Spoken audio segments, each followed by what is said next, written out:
Hey, everybody, welcome back to another episode of the Hunt Lift Eat podcast brought to you by Hunt Lift Eat Official on Instagram.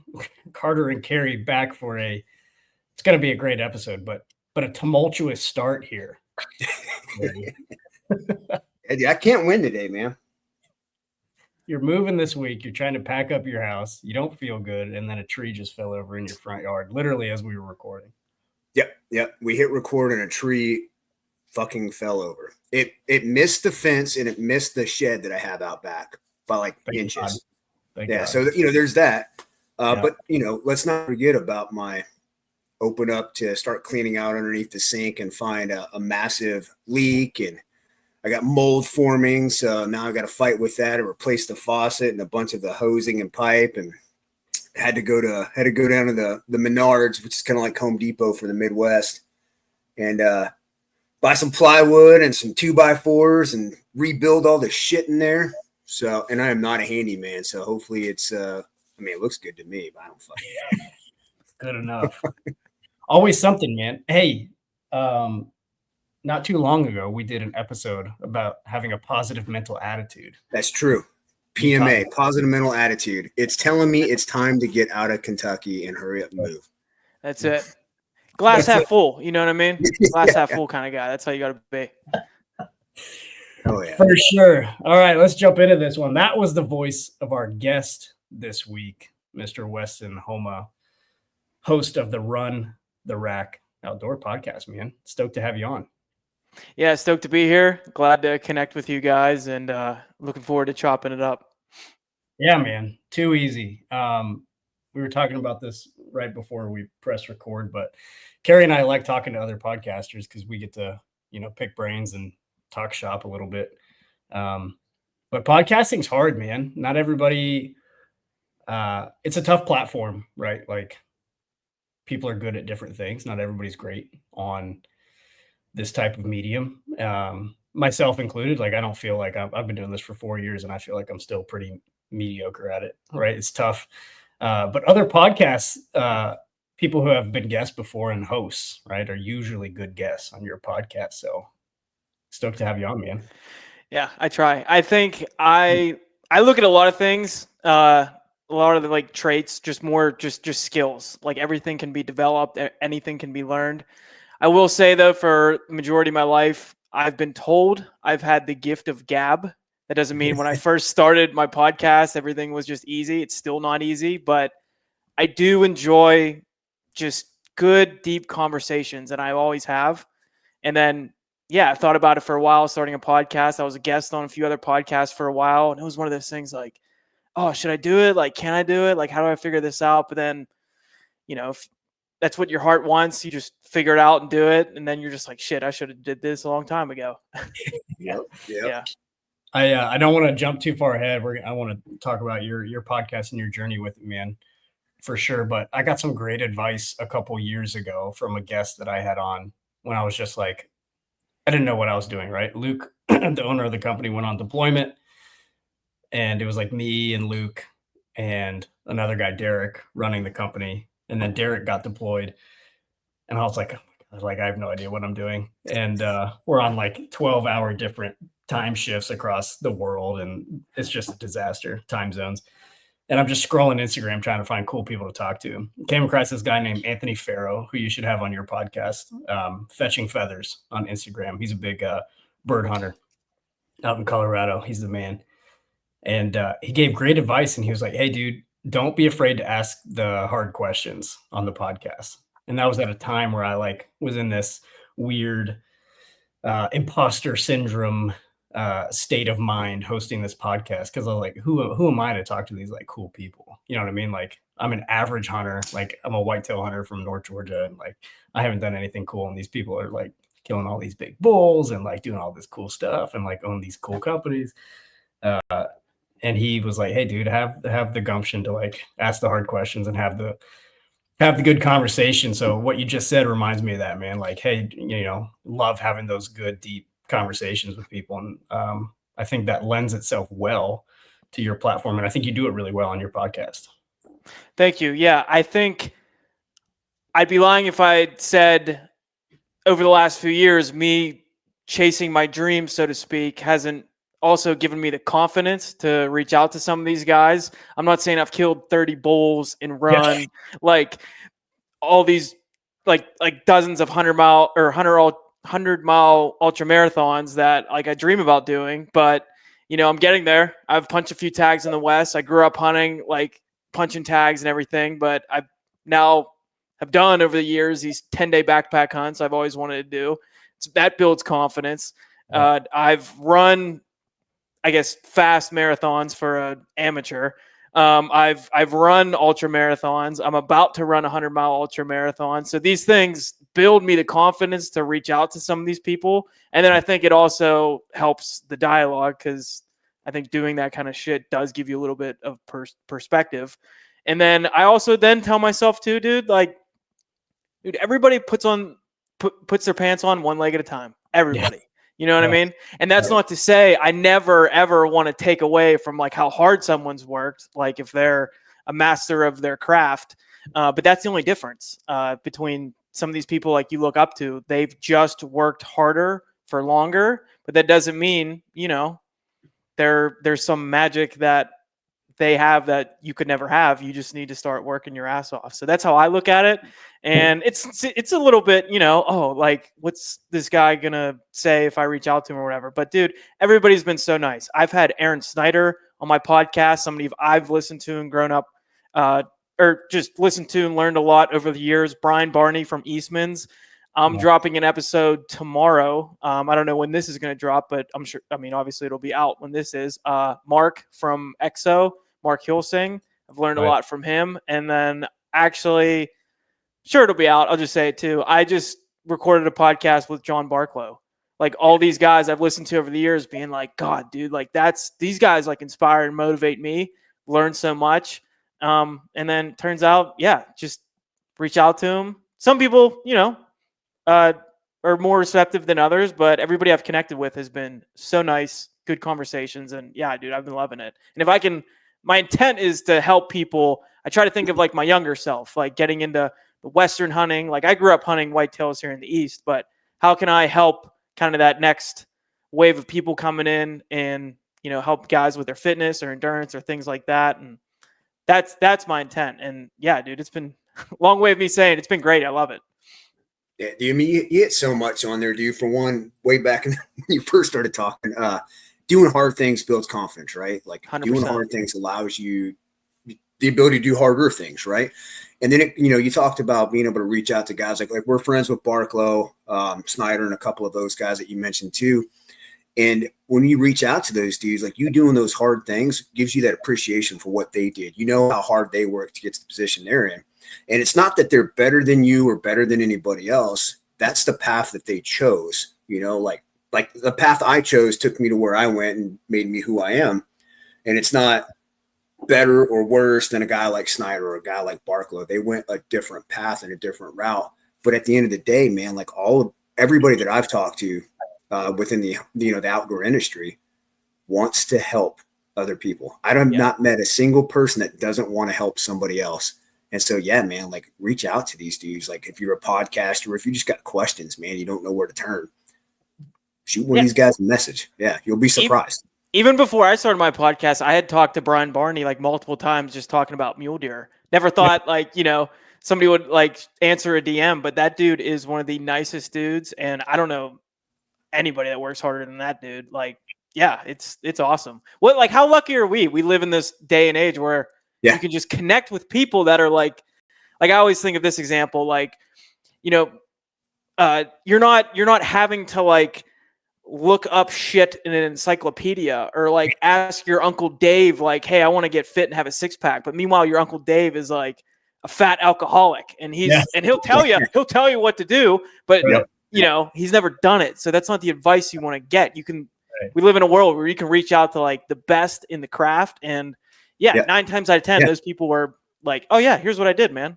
How can I help? I mean, dude, just like we were talking about before we started recording, man, like I wish that information that's available to us now was available to, like, I talk about when I first joined the Army, it took almost half my career, or actually a little over, before I was able to like really learn about fitness, nutrition, things like that, but Now, because back in my day, we had to look in encyclopedias to find stuff, and that's yeah, yeah. But yeah, man, it's pretty awesome. It's pretty awesome the opportunities that we have. I mean, like I tell people all the time, if you're fat, if you're weak, it's your fault. There's no excuse. It's your fault. If you want to get into hunting, but you don't know how, or you want to go out west and don't know how, if you don't try, you'll never figure it out. But if you just put in a little bit of effort, man, the information is there. Like everything you need is there, and it's available, and it's free. Yeah. So Weston, walk us through this journey a little bit, man. I asked you before we press record what your age was. It's good to see other young dudes out here getting after it in the industry, man. How did you end up where you are now, hosting a hunting podcast at the grizzled old age of 28 here? Yeah. So I would say a little bit of background. So I'm from Pennsylvania. I grew up hunting whitetails, turkeys, all those things. And for me, though, hunting wasn't anything more than like, hey, we're going to go sit out in that ladder stand, the corner of the field. And if one walks by, we're going to shoot it. If not, they're either there or they're not. And there wasn't as much tactic and things like that. And I loved doing it. I really loved bow hunting growing up. And I'm grateful that I grew up on property with a couple acres that, we could run out with our bows, climb up in a stand after work. And that's kind of what grew my passion for hunting.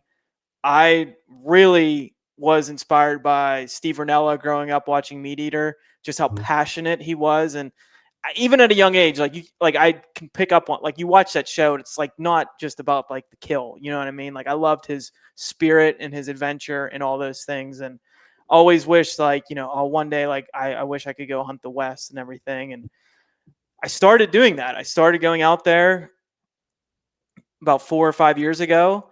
And long story short, on the second day of the first time I was out there hunting over-the-counter elk in Colorado, I had a bull like bugling back to me in the timber.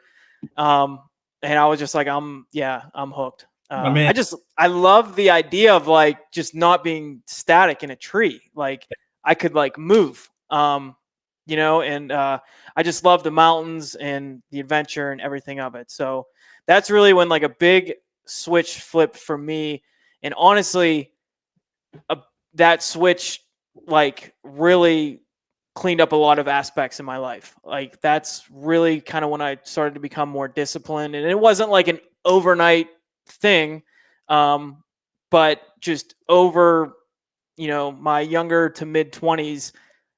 At the time, I was just kind of doing what everybody else was doing. I was drinking a lot. I wasn't really like even like a happy person, really. I just kind of like didn't have a direction. I'd go to a job at the time I hated, and then I would drink on the weekends and like all these things, and always looked up to athletes. And I was just like everybody else. I watch people on YouTube and be like, fuck, I wish I could be like that guy. But then, occasionally you get motivated, but never like disciplined. And that doesn't lead you anywhere.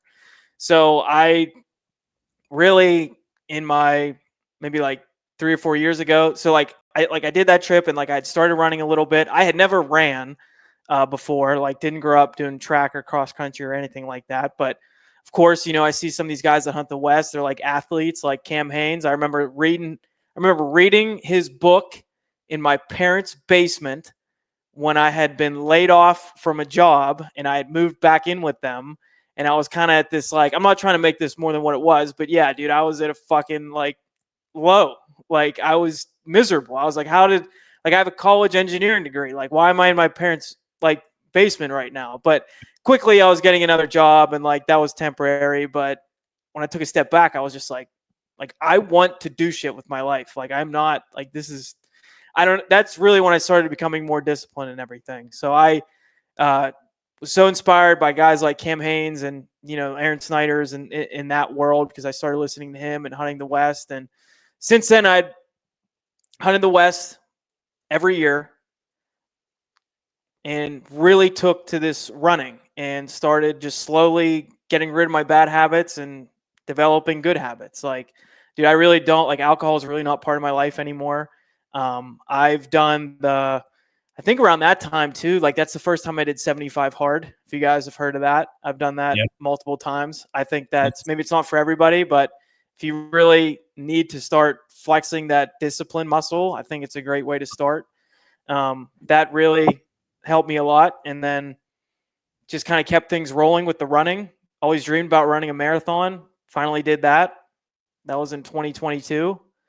But since then I've run several more of these ultra marathons too, to where I'm like competing in the ones I'm signing up for. And the marathon I just ran, it's taken me to, I'll be running Boston next year. Like I ran it in 2 hours and 48 minutes. So that should get me there.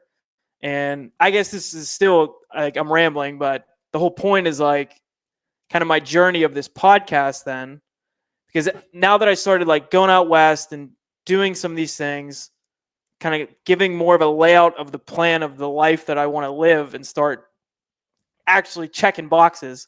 I got invited to be on some podcasts. I always thought that was really like interesting. I loved listening to podcasts. I didn't understand why people wouldn't. Like, why would you not just like learn how to do the shit you want to do? You know what I mean? And or get inspired.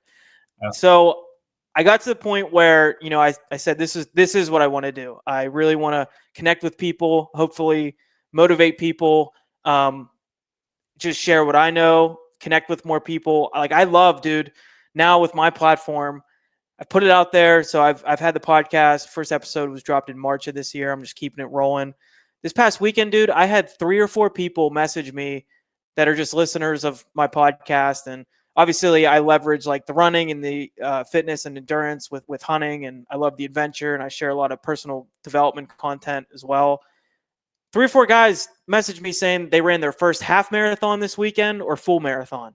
Just to talk, like, you know what I mean? Just be like, hey dude, like I listened to you. I did this. Like, thanks for the motivation. Like never thought I could do this, like all this stuff. And I'm like, dude, that like, I love this. Like, I don't even really put value in like, you know, I have a YouTube channel. I share a lot of my training and I have hunt films on there. If one of those blows up, like, great, that's cool, whatever. I don't really put value on that. I try to make all my content the best I can. And that's just me. I put it out there and that's it. I put value on getting some messages like that, man. So that's been something that's keeping me going. And I've just been loving it. Like, when I hear like a content creator being like, yeah, this is like a lot of work, it's more than I thought, I just think like, I don't know what reasons you're doing it for, dude. Like I love every bit of it. I love connecting with people and helping where I can. And I guess that's kind of been like my journey. And then I've just kept these big goals that I've had. I've kept them rolling. I'll be out like all September in the West hunting. And nice. I still have my regular day job. Of course, but just spending all my time off in September, doing all that, running my big races. I'm running a 100-miler here in like 2 weeks, and just like, I just feel like I'm in it. Like, you know what I mean? Like I wake up every day, I'm like, let's go, let's do it. And yeah, that's pretty much been the journey, and I'm loving it. That's awesome, man. That marathon that you ran that qualified you for Boston, that was coming off like just a few months after a bad, was it an ankle break or foot break or something like that? So I set these big goals at the end of the year. I've been doing that the last few years. I'm looking at my goals right here. They're right above my vision board I have here. People can laugh at that if they want, but I can tell you I made that 5 years ago and I've already checked some boxes on there, and it's nice, pretty freaking wild. But anyway, yeah, I set my goals at the end of the year for the next year. And right at the end of the year, you know, I wanted that under 2 hour, 50-minute marathon. And I wanted, you know, my first 100-miler as well. I had other small, like shorter distance ultras on the docket as well for the spring, more so just to like help prepare. Dude, I'm out on a trail run, like end of November and December. I'm a couple miles in and my ankle just snaps on this. Like I just rolled my ankle and I'm like, I'm sitting there and I'm like, you have to be shitting me. Like it's just swelling up. And like, you were just training. This was on a training run? This was just a training run. I really wasn't even in like a block. It was just like, I was actually with my buddy, thank God. We were going out for, actually, I think we were going out for 20 miles. And this was on mile 2. And I was like, dude, this is unreal. So he ran and got his truck. And then, I was posted up, like no weight bearing through the winter. And then was able to walk in a boot for like another 6 weeks. And I was like, no, like I'm still, every day that goes by, you feel like you're like losing everything you built, like your endurance and everything. And the goals were lofty to me in my head already. And now I'm like losing a few months. Right. But then what really sucked though is like, okay, now like it's beginning of February and my ortho like I went to said like, all right, we'll give you a tight little brace now, but like you're good to do whatever. And I said, listen, man, I'm not trying to sound like a whatever, but like I love to run like a lot. Like, am I good to do all that? And he was like, yeah, as long as everything feels good. Like, I mean, really in hindsight, I should have went to like more of a specialist and everything. Because what happened was I started running again, way too hard because I'm like, I got to make up, all this work. What happens though at that time? So that ankle is weak. So if you're like, when you're running, your whole kinematic chain, you might not even really feel it, but like everything's just slightly off and you're out of balance. So it felt like every week for the next month, something would flare up. Like my knee would flare up or like my hip or like a shin splint. Like it was, and it would post me up for like a few days and I'd have to like fix that. And then I found myself doing all these like weird little exercises to like get my chain back like normal and everything like balanced. And then it's like, I really only had a couple months to get back like in shape, but I kept those goals and I hit that marathon time. And then I've been training for this 100 and that's coming up here soon. And I have no doubt we're going to do it. That was a stud marathon time, man. I want to talk about running a little bit too. I coach I'm a high school teacher and I coach cross country. Oh, awesome. And I go back to work tomorrow, which is a bummer. Summer break's over, dude. We get kids next Monday and I start practice the week after, man. But running, dude. I guess I'm a runner now by default. Like I started the job when I was 23 when I got hired, and my boss was like, hey, we don't have an athletics program, you're going to start it. And I was like, cool. Like I was the new guy. Started cross country and I was like, this sport sucks. Like running is so dumb. And I played sports forever and like grew up playing lacrosse. That's what I always said too. Yeah. Hated it. Yeah. I was a lacrosse player and a swimmer and I was in shape, but like running was a punishment in those sports. And anyway, started running with my kids and then ended up running a few half marathons. I run a couple half marathons every year. Nice. And I like begrudgingly love it and respect running. And it's kind of the only thing that saves me when I'm having a bad day. You know what I mean? You just go out and clear your head, have a good long run. You work super hard, and especially when it's hot outside right now, man, you earn it for sure. Yeah, it's not for me. Yeah, it's so dumb. Running's so dumb. I can't believe you're running 100-miler, dude. Yeah, I can't believe.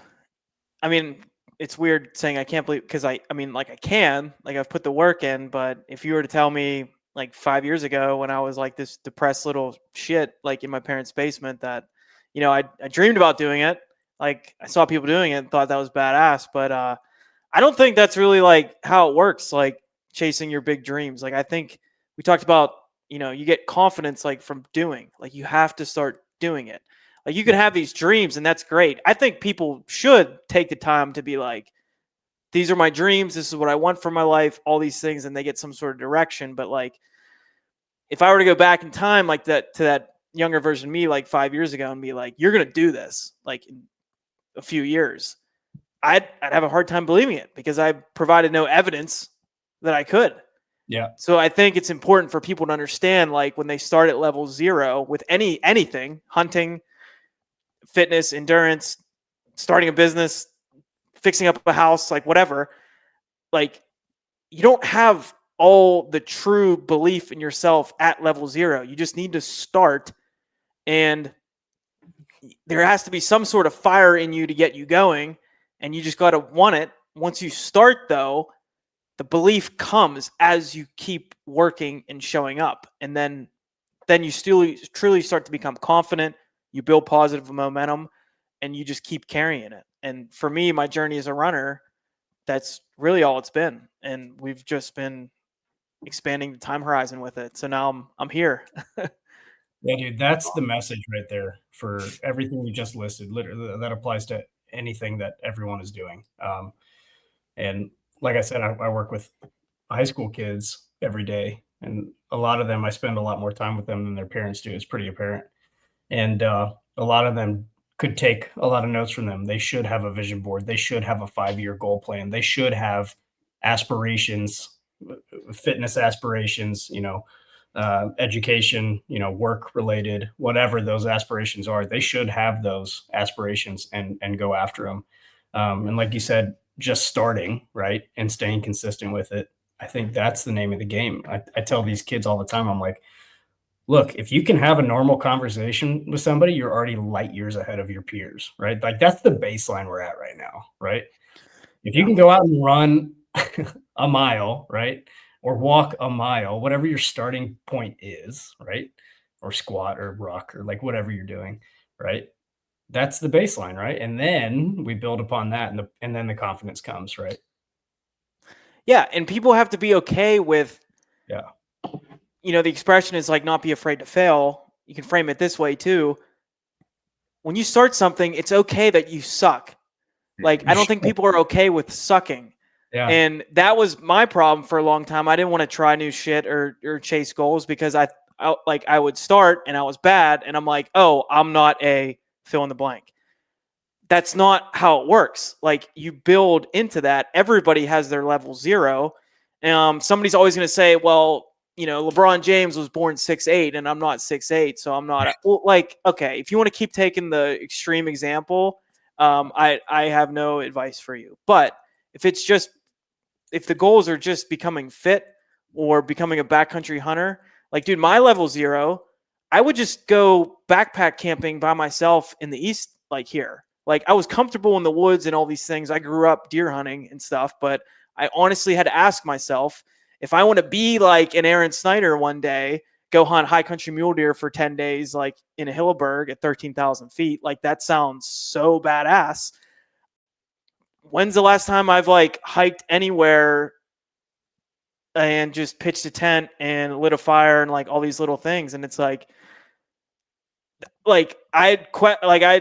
you really have to like audit yourself. And it's like, well, I always felt like I could do these things. Like I watched that Alone show and I'm like everybody else. I sit on the chair and I'm just like, I could fucking do that. But like, when have you actually ever done that? And like, So that's where I started. And then I remember like a weekend trip. I was in State Forest in Maryland and I was like more scared of like black bears there coming to eat me in the tent versus how I am now when I just did a solo trip in Idaho for 10 days. And like, there's wolves. There was no grizzly bears where I was at, but I was pretty remote. And I slept I was like, I'm just tired. I'm falling asleep. Like, no big deal. But like, I was more scared then at level 0 because I just had no confidence and evidence that I could do that. But everything's a skill, man. You just got to start and be okay with not being good. And don't put a label on yourself that, oh, I'm not a backcountry hunter because I got scared in the dark. Well, everybody does. That's where you start. We just had a good conversation a couple weeks ago with a guy. One of his company's mottos is "Dare to Fail," and I love that, man. Like, for one, like, you should have lofty goals, and those goals should scare you. Yes. Like when you decided you're gonna do 100 miles, I bet you were probably like, I guess we're gonna do it, dude. I'm still scared, but that what do you like? Yeah, but that's what I try to tell people. Like, I do, but that motivates me. Like, I have to go train. Like, I have to do it because I know how hard this is going to be.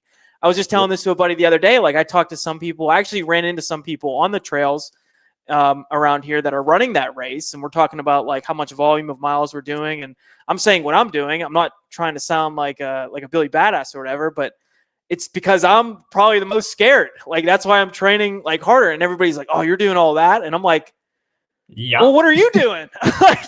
Do you know how hard this is going to be? Like, so I just, because there's that expression too. You're not going to, I think people think, and they use this as like an out. Like, they think that they're going to rise to some level, when the game time comes, but you're not. You're actually going to default to your whatever your minimum standard is, because the thing is that hard that you're trying to do. So it's like, I try to, do all the work I can in the training. Same thing for a backpack hunt. I try to over prepare.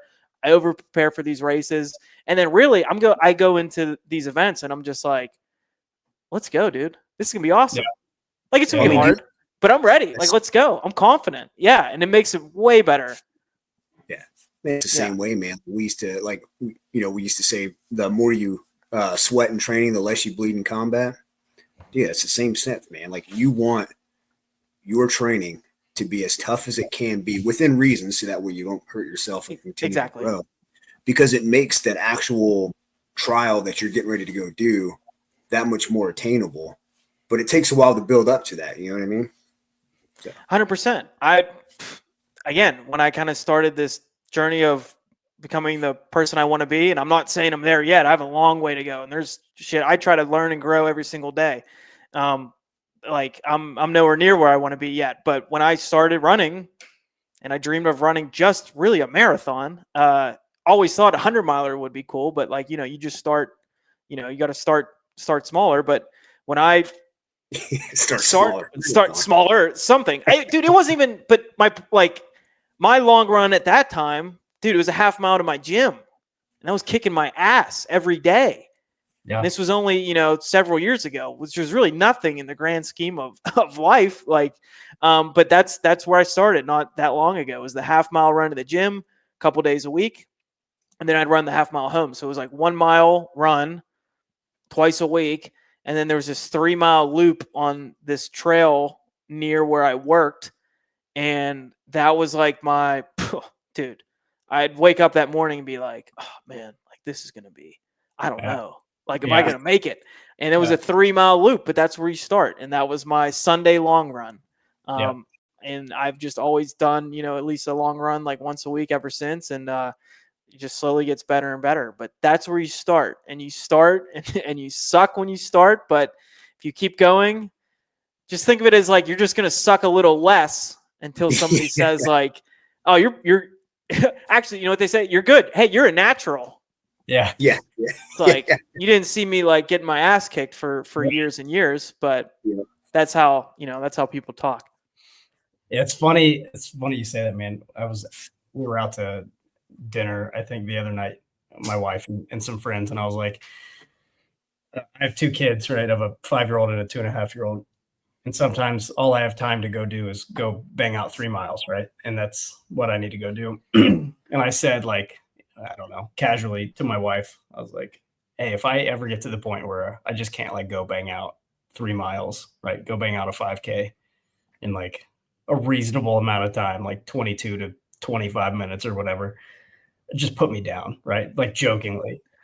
And someone was like, oh my gosh, that's so fast. I'm like, no, it's not. It's like a 8:30 pace, like blah, blah, blah. I just remember being like, wait a second, when you started, right? Right, dude. Yeah. You think how I think, though. I mean, that's, I think, just the progression. Like, you always are looking to level up and stuff, but you got to give yourself some grace because that is good, dude. And that's, I'll tell you. Yeah. But I remember I had to take a step back and be like, all right, when you started, it was definitely, you want cruise or whatever. And it's not fast or anything, but like, it's not easy for everybody, right? But you do have to start. Yeah, exactly. Can I ask you some ultra prep questions real quick that I was just curious about? Let's do it. Yeah. Right. Just like kind of rapid fire, curious running questions. So you're tapering right now. What's your taper look like? So I'm doing a more so. What's that? You're 12 days out? I'm 12 days out. I backed up my taper to, I usually do week and a half to 2 weeks out from a marathon or an ultra marathon. This one, I'm actually calling it 3 weeks out because I really had a short amount of time from my end of June marathon to this 100-mile ultra. Yeah. So the week after that marathon, I did a couple easy runs, but you're not really gaining. So I didn't really start my block then. But then the week after that, I did a week of 80 miles, 90 miles, and then 100 miles, all on trail with a ton of vert. And then I knew that was going to be a lot for me. and I was doing long back-to-back runs on the weekends. So I said, okay, I'm going to actually back my taper up. I want to smash everything in those 3 weeks, and then I'll give myself more of a taper. So I'm doing more of an exponential instead of like a linear taper. So I worked up to, like I said, 100, and I dropped it way down to 50 miles this past week. And then I'll kind of like be a little bit more linear, probably be in like the 30-some mile range this week. And then race week, we're talking just a couple easy runs on the trails, a couple miles shakeout before the race. And I think that, because I've made that mistake before, running too much too close to the race. You wake up race day and you're like, shit, I'm still sore. And there can't be any of that for races at this distance. So that's how I went about my plan. Yeah. Can you explain tapering to maybe some of our listeners who may be interested in, inspired by conversations like this, running longer distances? I didn't understand tapering at all when I decided to run my first half marathon. Maybe you could talk a little bit about that, Weston. For sure. So taper, in a sense, is essentially just cutting back you can look at it as your weekly mileage volume. So every training block for when you're putting together some sort of plan for a race is going to have usually a gradual increase of weekly mileages or increase in speed work. I'm not a certified coach. I've read a few books. I've found some things that work for me, and this is just sharing what I know. So for example, if you have like a 6-week or an 8-week like block of training being like, okay, I'm getting serious. This is like my plan for the next couple months. These are the runs that I'm going to do, rain or shine. If I'm, feeling good or not, these are the plans I'm going to do. And say at the end of that, 6 or 8 weeks, you have what's called your peak week, which is your highest amount of weekly mileages. So that's just going to depend on person to person. I'm not going to give advice there. That might look different for everybody, but say for this, I'll speak on the 70 miler I did last year. So last summer I did a 70-mile race. I finished that in 15 hours, 16 minutes. And it was the Laurel Highlands Ultra. It's across Pennsylvania here. And there was 11,000 feet of vert. So it was through our Appalachian Mountains, and it's the whole hiking trail, single track, 70 miles. And I got 19th out of the couple hundred. So I'll just paint that picture. So what I did, I worked up to, I wanted to do, I said for me, because part of it too is like, what can I do that's also going to make me feel confident? I worked up to a couple 70, 75 mile weeks. Those were my last 2 weeks of my big training block. And so then at that point, taper. So the whole point of a taper is you want your body 100% for race day. And really, as far as building endurance, what you do in like 2 weeks isn't really you're not going to really gain much, and you also probably won't lose much if you're throwing in some runs here or there. So it's a good way to go about leading up to a race to be totally rested and recovered, and you back off your mileages. So maybe that first week of that taper, if you're tapering for 2 weeks, you might cut everything back by 50%. And then you might cut it another 50% for race week. So now you're actually throwing in more rest days as well. And during a taper too, I mean, I have a hard time just sleeping all the time. Like, I don't know. If I have the urge to get up, like I just got to get up and start doing shit. So I try to because some of these big endurance athletes, they're sleeping like 10 hours a night. Yeah. I can't even fathom how people do that, but I'm sure they feel really good. So I try to do everything I can to get 7 or 8 versus the usual 6 or 5.5 I get. So because that does make a difference. So you want to focus on sleeping and just obviously you're pulling back your workouts, you're implementing rest days, or at least doing some sort of active recovery, like hiking or long walks or something just to keep things loose. But that's the whole point of a taper. Yeah. Yeah. I mean, it's the same thing that like for strongman powerlifting that I used to do, man, you would kind of taper you peak taper. So that way you go into the competition, you're absolute strongest. Yeah. You got to make sure your nutrition's on point, sleep's on point during that last week or 2 weeks or whatever you're doing as part of your deload for the gym bros out there. Exactly. Deload. Yep. Yeah. Same deal. You're still doing stuff, like the active recovery type thing or cutting back to like less reps. maybe less weight, that kind of stuff too. Yeah. Yeah. I'm still running. It's just, less volume, less days. Yeah. Maybe and that applies to anybody who's like training to go on a Western hunt this fall or whatever it is, right? Or training for hunting season in general.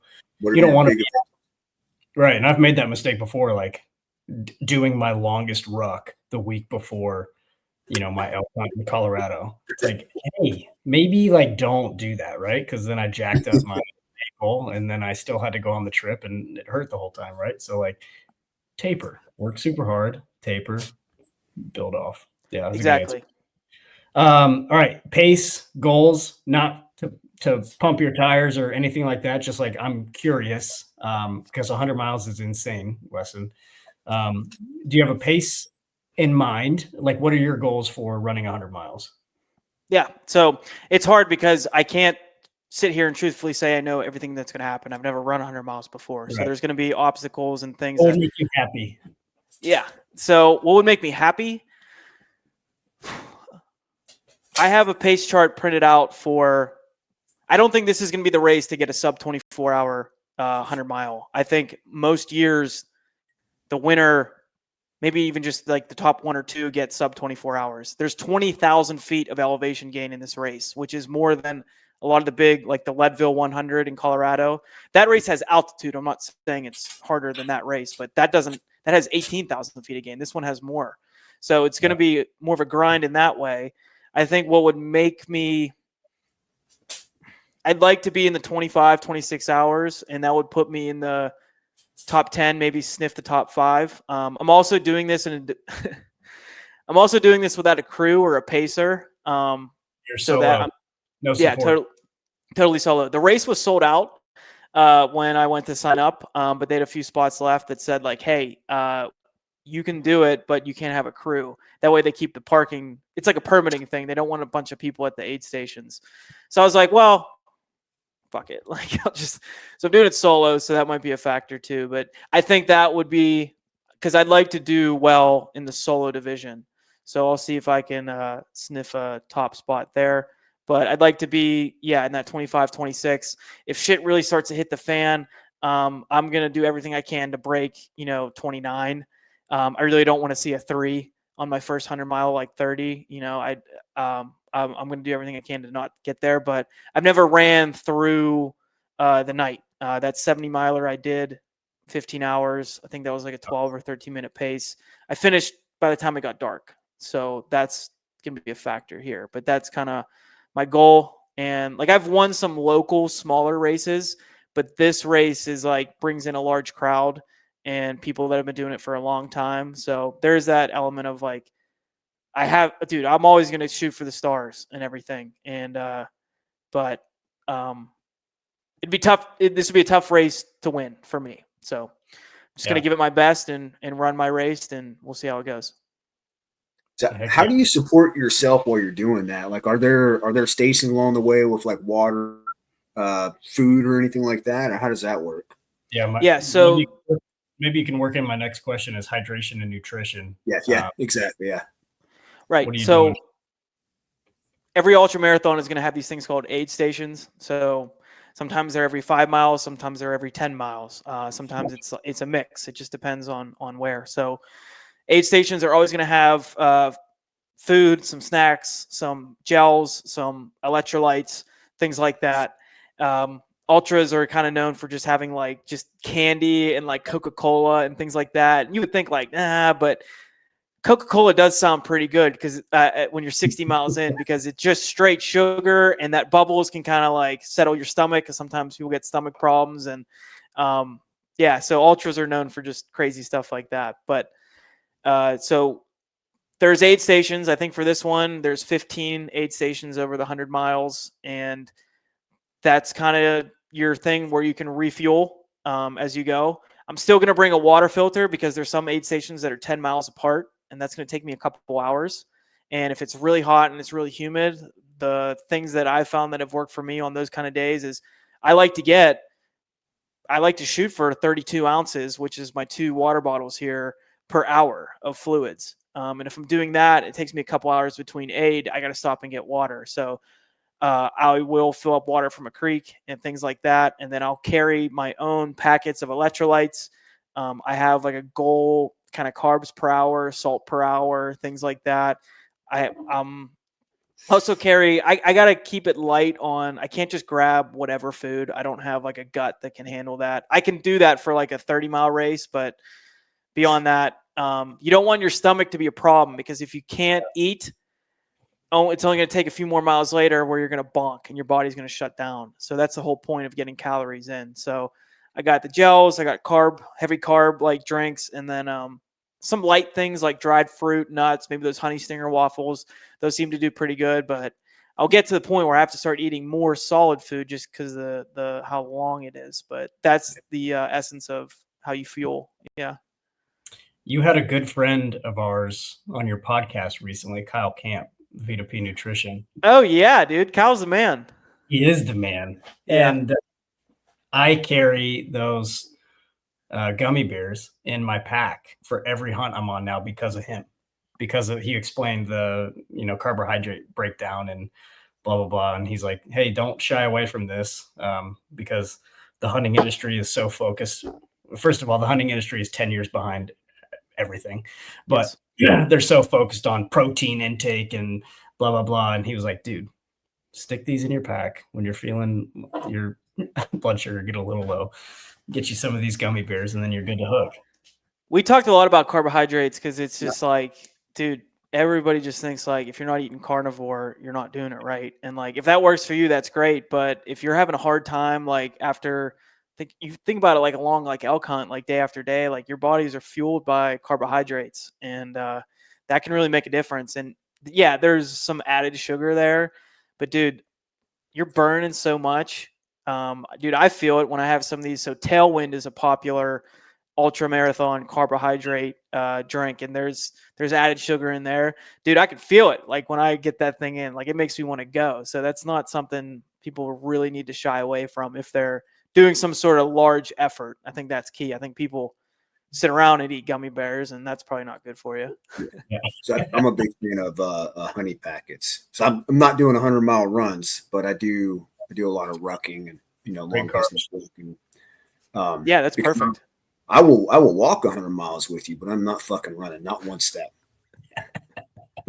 All right, yeah, we'll do it. Little honey packets, man. I love those, dude. I mean, we've talked about it before, but I've got real jacked up guts from hanging out in Africa and some of these other places.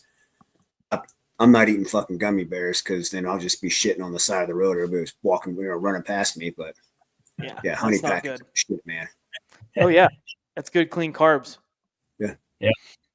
Mm-hmm. All right, music, no music, or podcast, no podcast. Yeah, it's a mix. I like to. Yeah, sometimes I just like to go quiet. Mm-hmm. You do bring headphones. I do, yeah. Sometimes I like to go quiet. In the beginning, I'll have so much adrenaline. I'll probably not have them in for a good bit. But sometimes I do also like just that sound of just like the feet going and that rhythm. And if I'm in a good flow, meditative state, I'm just letting that go. You know what I mean? I'm just going to ride that out as long as I can. But I do like music. Sometimes I will throw on a podcast. I'll download a few prior to going. But yeah, I like music. I do like some fast tempo stuff. It's funny, like when I was like a shithead in college and was always drinking and a lot of stuff I shouldn't also be ingesting, but just that fast paced EDM music that I would never listen to now, but for some reason on a run it gets me in a flow state and it's fast and like it's positive and like it helps my mental. So I have no shame in saying it. Yeah, I throw on like Avicii or like whatever, and I just feel like I could run forever. So like it's music like that, like in some of those EDM guys. Yeah. I was about to say I'll share with you my running playlist on Spotify, and we can compare notes. It's all let's do it. I used to listen to in the bars in college. It's all Avicii and everything's like whatever. Me, I used to. When I did run, I used to listen to the Last of the Mohicans soundtrack. Was my favorite thing to have on. Pretty inspiring. Yeah. Dude, actually, so I have like this playlist, all these kind of songs I just mentioned, but like in there are 2 songs from like the Rocky movies. And when it's on shuffle, I don't know when it's coming. So when it just comes on, I'm just like, oh, like time to lock in. Yeah. Yeah. That's how I do it. All right. Last question. What shoes are you running with for 100 miles? Okay. So I just picked up these shoes from Mount to Coast. They're called. So they have these, this model, it's called their T1s. That's their trail running shoes. And their laces are more of a, it's like a corded lace with like a pull tab. And I really thought that was interesting because sometimes, like, feet swell, your feet are constantly like on a technical trail, sliding, stretching things out. And I've noticed with like regular shoes, I've ran Hoka's for a long time. They're speed goats, and I like them for my road running shoes. Like, they just work for me. But on these trails after so long, like sometimes if that shoe's a little tight and I'm going, and like, it's like you're on a backpack hunt for a while and like you don't want to fix your boot because you're just being lazy, but then next thing you know, your shit's fucked. Like, fucked. Yeah. So it just makes it real easy, kind of this slide tab to tighten up or loosen things. And they're super lightweight. When I put those on, I feel like I'm running like in my marathon shoes, and I feel really light on my feet. So yeah, Mount to Coast T1s, and then I'll throw in my backup Hoka Speed Goats, just like in a drop bag around mile 70, like just in case I need to change shoes or something. But that's the plan. I'm writing those down. Yeah, dude, they're pretty sweet. And they claim to be very durable. I feel like a lot of shoe companies, like, they'll tell you 200 or 300 miles, but that's really just to get you to buy another pair sooner. Like, that's my theory. Like, I usually push things like a little further, just because I'm trying to chase dreams on a budget here. But even Mount to Coast, like, they'll claim like 600 miles or something, and like, I don't know, makes me feel like, if they're going to say that, they're going to back it up. So I'm a fan. That's legit. Mm-hmm. Cool. All right. That's all the running questions I have for you, man. That's exciting. I hope you crush it. Yeah, dude, I'm excited, and I'm anxious to see how things go. Again, there's a lot of unknowns. At the end of the day, I don't know what that time's going to be. And I think it's important for people chasing any goal. Like, you just got to give your best and try to make the best decision you can out there. I don't know if I'm going to be, at a podium finish or under 30 hours, but I just know that I'm just going to stay tied to the truth and give it all I got. I feel like coming off this marathon, a 2:48 marathon, I think that's something that a lot of people don't have, that I have advantage of. Cause that's a 6-minute, 25-second minute per mile pace. So I feel like I have a great, like for that long. So I feel like I have a great base compared to a lot of other people. This climbing is just like a killer. And this is and this is coming from somebody that loves mountains. Like, but there's always these races. It seems like, the people in the very front of the pack, they're either people that, they've been doing this for a long time. They might even do it like where they're making money and have some help from brands and stuff.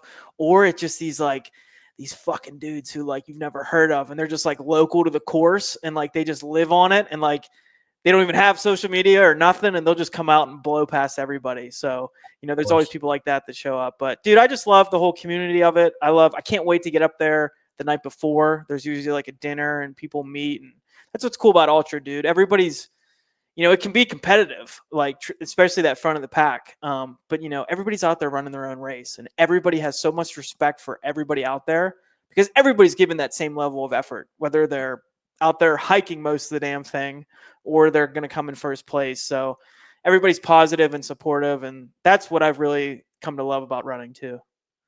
Yeah, I mean, we talked about the hunting community, kind of being out there to help people, but the fitness community is the same way, man. Like, I love hearing that about the running community. It was the same in the strongman community, same in Highland Games, powerlifting, and all, pretty much anything that dudes, especially solo sports, right? Or individual sports, man. Like, the entire community is all there to help out, man. It's pretty awesome. Oh yeah.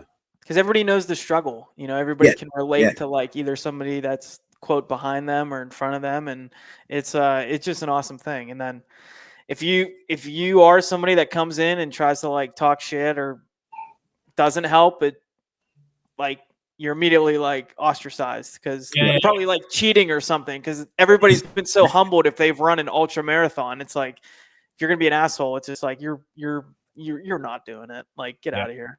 Yeah. Oh yeah. Awesome, man. How's strength training going on with your endurance training? Because I know I cheated a little bit, and I've listened to quite a few of your podcasts where we talked about strength is also important while being an endurance athlete. So, like, how does that work with your training plan? So you're asking about strength training? Yeah, your strength training with it. What I've done is I've been doing some mountain tough workouts throughout the summer, and I've been able to strength train 3 or 4 days a week.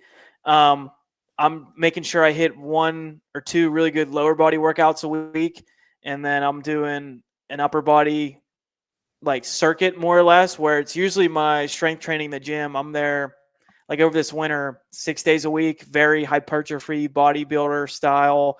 Like I think I was repping 225 for 9. And I was going for, I have a goal of like trying to, I love to do, I don't know if this is like a thing, but I'd love to be a sub 3 hour marathoner with also a 300-pound bench. But I'm telling you, Weston, what do you weigh? What do you weigh? 148 pounds. Yeah, I'm not a big dude. I'm kind of short too, but you're an animal. 225 9 and you're running a sub 3 marathon. Good for you, dude. That's outstanding. Yeah. It's just, but dude, not right now. There is a point of diminishing returns. I think that's what's fun about like this. I mean, people dog it, the hybrid athlete, whatever, dude. I love it. Like, I don't give a shit. I think that's what they're finding though, is like people have been able to like make strength gains with also gaining in endurance, but everybody's got this like line where they can do both like week to week. But when I'm pushing 80, 90, 100 miles a week, dude, I load up 225 and I'm just like, it ain't, I mean, I'm not getting it for 9. So things that just because you're asking so much of your body, my strength has gone down in some ways, but I've been doing a lot more functional strength training, and especially with the lower body, that's going to help me, maybe not help my, my 1 rep max for my squat, but I feel like it's really helping me functionally for some of these mountains, for this climbing, which is only going to help me, I think, for hunting as well. Yeah, carrying that load, strengthening that chassis, especially when you're on uneven terrain. I think it's important, man. I think it's important to be a well-rounded athlete. You can't be a pure strength athlete, can't be a pure endurance athlete, because something's going to give, right? If you're just a strength guy and you go out, you're never running 100 miles. I'm not going to run 100 miles, and I do both endurance and strength training. But then if you're also so far into the weeds of endurance and you back off that strength stuff, then you become weak and frail, like I just mentioned, you're working on your chassis, being able to control, like, especially this unilateral movements, or, where you got 1 foot up and going foot in the other one, hitting an uneven terrain, you start, helps you prevent an ankle, twisting a knee, something like that, jacking your back up. I think it's important.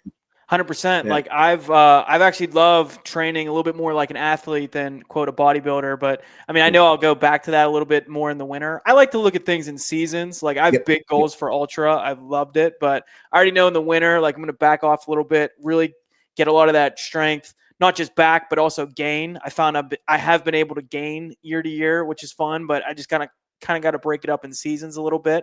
But I've enjoyed training, like, these last few months, gearing towards like an ultra when I'm in the gym a lot more like an athlete. Like a lot of that plyometric stuff, like doing long jumps and like box jumps and like a lot of single leg stuff and working on just different exercises to help like my balance and stability.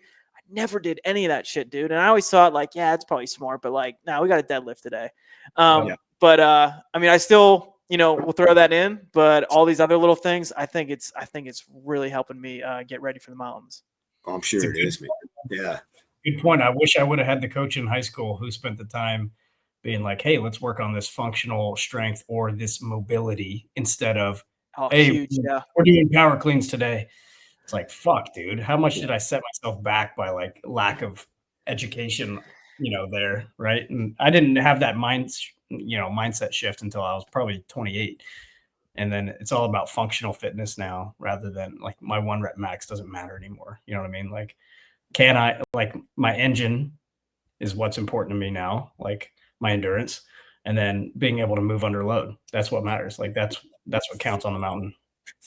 Right. And there's no right or wrong. I think everybody just got to define their goals, and then like, whatever you got to cater to that is the right answer. I feel like a lot of people, like, they don't have a clear defined goal and they keep doing the same shit like 2 or 3 days a week in the gym, lifting the same way, the same weights they did the week before. And they're like, well, I kind of want to like lean out, but I also kind of want to like get ready for hunting season, but I also want to like build endurance. It's like, dude, like let's get specific and build like a systemic plan. Yep. That way we're not just like doing the same shit every week, every month, like all year, and then you're not even like getting anywhere. You know what I mean? Oh yeah.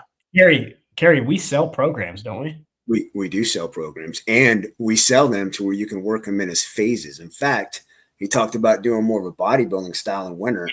I highly recommend our Balder program for that. It's a power building program. It's kind of a cross between a powerlifting and a bodybuilding program, and it kind of leads into a strength and conditioning, then a strength and endurance, and then more of an endurance mountain training program. Bam! I just set out the schedule right there. If you need the names, it's Balder, and then Magni, and then Modi, and then you can either do Tier or I can't remember the one. What's the other? So Tier's the Vidar based endurance. Yep. Tier is similar stuff, but it's more using like sandbags and things like that. Yep. Yeah. I definitely got to check it out, dude. Because I'm also always looking, like I'm always down to mix it up too. I feel like that always I think that's important, get better. Man. Yeah. You know, we talked about that. I followed our programs getting ready for Alaska last year to just kind of basically see how good are our programs. And I, as fucked up as I am, I managed to walk out of the mountains after day 23 and I was still okay.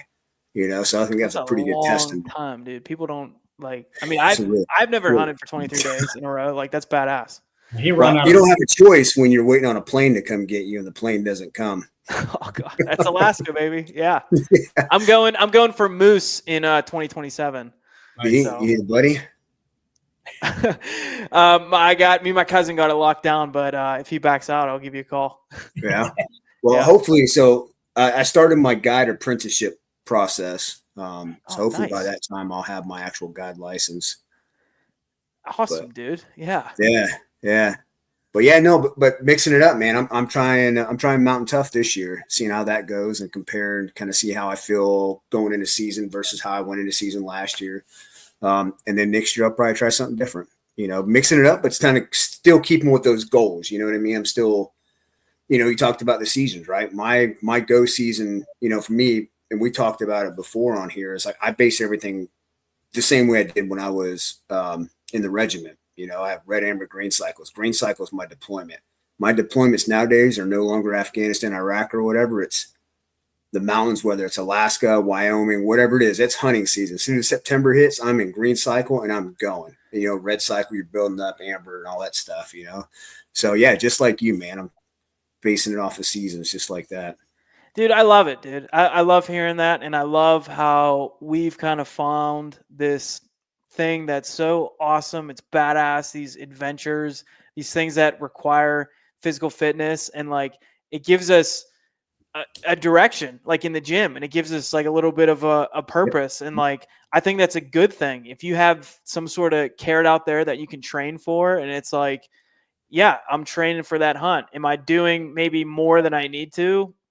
Doesn't fucking matter, dude. Like we're promoting healthy lifestyles, and I think if people had more of a thing and a passion to give them a little bit of direction to help clean up their, you know, healthy lifestyle, I think that's important. Yeah, dude, I have never been anywhere or doing anything where I was like, man, I trained way too much for this. Right. Yeah. Yeah. You're never going to regret, like, you know, you're climbing up that mountain. You're never going to be like, oh, I wish I hadn't, you know, deadlifted or, you know, ran so much. No. Yeah. You might be like, man, I wish I had less curls and maybe more lunges. Some curls are okay, but you don't need to overdo it. No, you don't. Yeah, that's well said, man. I like that. I think that, you know, resonates with the whole gist of this podcast, man.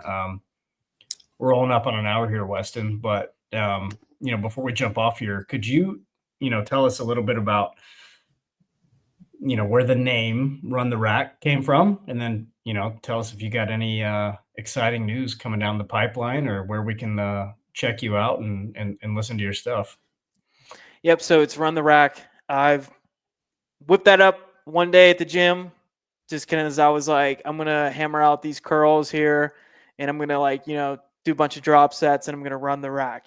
And this is kind of when I was starting to think about setting up a platform and things like that. And I was like, oh, I kind of like that because I really like to leverage this running for my mountain hunting. So it's like run and rack. It's a play on words that way a little bit, but also it's also a play on words in the fact that when I feel like I run the rack, like I'm leaving no doubt. Like I'm giving it all I got, and we're like walking out of that gym like I just gave it my best. And that's how I like to go into every hunt, every race, or whatever, like leaving no doubt and being disciplined with everything I do. So that's the frame of run the rack. The pillars I have for my brand is adventure, hunting, fitness, and growth, and they all kind of feed off each other. If you like, this is kind of how I think about it. When you go on some sort of hunt, it's an adventure, and an adventure to me is just kind of like this step into the unknown. And every time I've done that, stepped into the unknown, apply that to freaking any part of your life, dude, that's where you grow. When you overcome, that's where you grow. So that's why I've just fallen in love with just like all these things, become so passionate for it, because really, at the end of the day, dude, it's all about personal development for me. It's all about trying to get better every single day. And that's the kind of things that I like to now put out in the world. I think I have value to share coming from, I told a little bit about my story, you know, growing up and things, and just to where I am now, which I still feel like I haven't done much compared to what I'm going to do. But I still feel like I can at least be a guide for somebody that just, they just want to get moving, whether it's to get in better shape or, to finally just get into hunting and all these things. And that's what I really love, dude. I love connecting with people and helping people. And that's what I love to do. And like I said, dude, I love everything about it. So, people want to come check me out. It's Run the Rack Outdoors podcast on Spotify, Apple, YouTube. I put up the whole videos there. When you search on YouTube, my YouTube channel is just my name, Weston Homa, because I put my podcast on there, but I also do a lot of other videos. Like right now, I'm sharing an episode every week, training for this 100-miler. Again, I'm nothing special. I'm just some average high school athlete that just went down the endurance rabbit hole in his mid-20s because he just needed something to give himself a kick in the ass, and now here we are running 100 miles. So I just share everything that works for me, and what I know, and you can see my training there. Hopefully, that can get somebody moving. If I can just help move and inspire or educate one person, dude, it's all worth it to me. So I have videos like that on there. I have what I call like my hunt films. So I have my bear hunt last year, my whitetail buck last year. Idaho mule deer, I went out there, and then I killed my first archery elk last year, over the counter, do it yourself, public land. I shot a cow at 12,000 feet by myself and packed that whole thing out. So there's a video on that too. I'm all totally do it yourself, public land. That's all I'm ever have been and ever will be for the foreseeable future. I just love those hard hunts that any regular guy can go do, and that's kind of how I love to do it. So I have those hunt films on my YouTube there. You can check that out.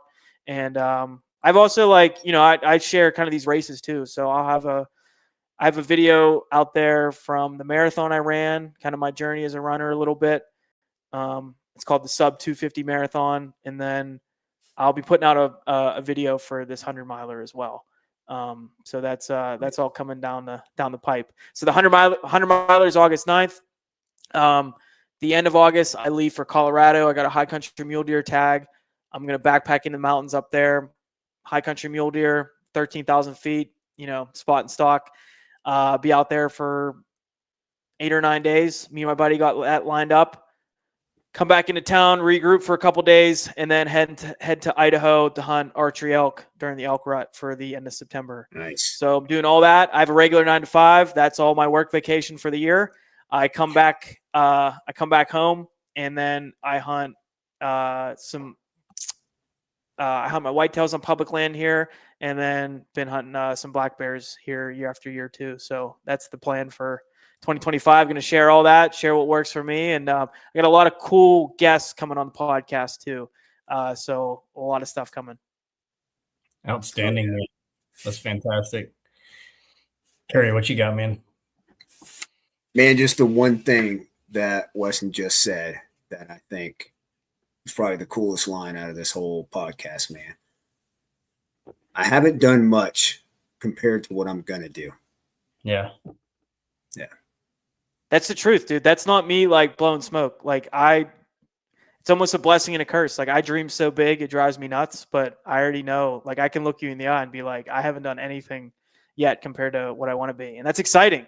Like that's exciting to me. And I feel like people, believe in yourself, dream big. I'm telling you, it's once you start kind of climbing up there, it feels pretty good, but we got a long way to go.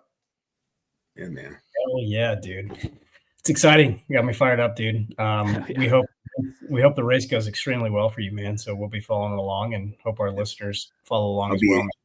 I'll be in a truck driving from Kentucky to Texas while you're running. So okay. I'll probably still be running when you get there. All good, dude. Weston, thanks for your time, man. And yeah, we super appreciate it, man. Yeah. Hey, I appreciate you guys. Love what you guys are doing here. I love the community that you guys build for things like this. I think in like today's world with, young men, this is exactly what we need right now. And I think people listening, if you're listening, I think you get what I'm saying, just love what you guys do and keep it up. I'm glad we set this up and connected too. Absolutely, man. Yeah. Looking forward to chatting with you some more, man. And we appreciate it. And listeners, as always, we appreciate the hell out of you guys.